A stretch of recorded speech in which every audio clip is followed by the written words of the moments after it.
Buenos días, Valentina. Bueno, el odio contra la prensa legitima el ataque en contra de las periodistas. O sea, tenemos varias autoridades políticas en distintos países del mundo que defienden y promueven la idea de que periodistas son enemigos de la sociedad, del Estado, traidores, y que por lo tanto deben de ser silenciados. Pues esa discusión simbólica tiene, por supuesto, una razón, ¿no? de abrir el camino a una estrategia de desinformación y propaganda que sirve a los intereses de esos políticos y actores políticos en nuestra sociedad para poder justamente legitimar esos ataques.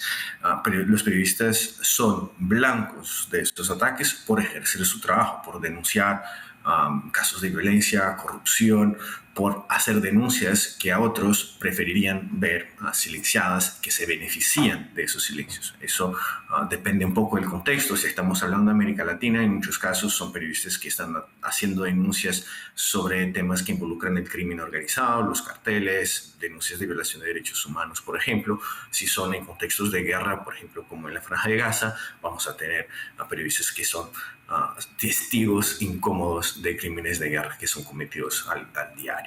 Entonces, depende del contexto, pero es siempre una lógica, es la misma lógica, ¿no? De silenciamiento de esos testigos incómodos.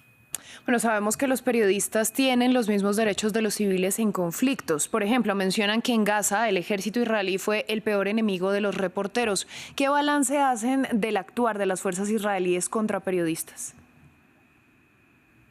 Reporteros Sin Fronteras ya planteó 5 denuncias ante el Tribunal Penal Internacional por crímenes de guerra contra el Estado de Israel, justamente por estar visando deliberadamente a periodistas en ese conflicto, que es algo que es ampliamente reconocido por el derecho internacional humanitario como un crimen de guerra. Tuvimos varios ejemplos de eso, pero además de casos de periodistas asesinados, fueron más de 220 periodistas asesinados desde el 7 de octubre de 2023.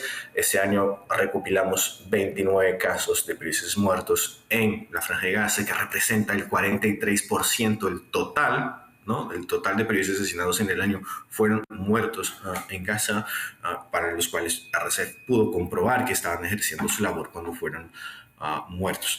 Y además de esas muertes, tenemos una muerte simbólica con el ejército de Israel, el Estado de Israel, que promueve verdaderas campañas de difamación en contra de esos periodistas, que hacen un bloqueo de entradas de periodistas y corresponsales extranjeros. Entonces, es un contexto absolutamente inédito en términos de intensidad de bloqueo al acceso a la información sobre lo que está pasando en la Franja de Gaza, movilizado, operado por las fuerzas de Israel. Si hablamos de México, ¿qué ocurre en el país para ser un territorio sin guerra donde más reporteros fueron asesinados? Eso desafortunadamente no es nuevo en México.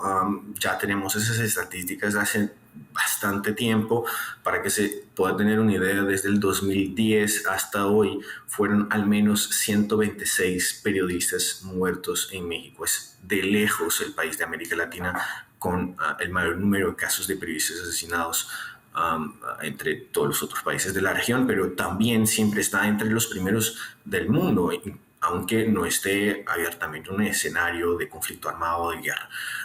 Son casos muy específicos del contexto de la crisis de seguridad pública que vive el país, con control territorial de parte de carteles en distintas regiones y estados que van a silenciar, a atacar a los periodistas, a amenazar a los periodistas que están haciendo un trabajo de denuncia, sobre todo vinculado a las relaciones entre el crimen organizado y el poder político local.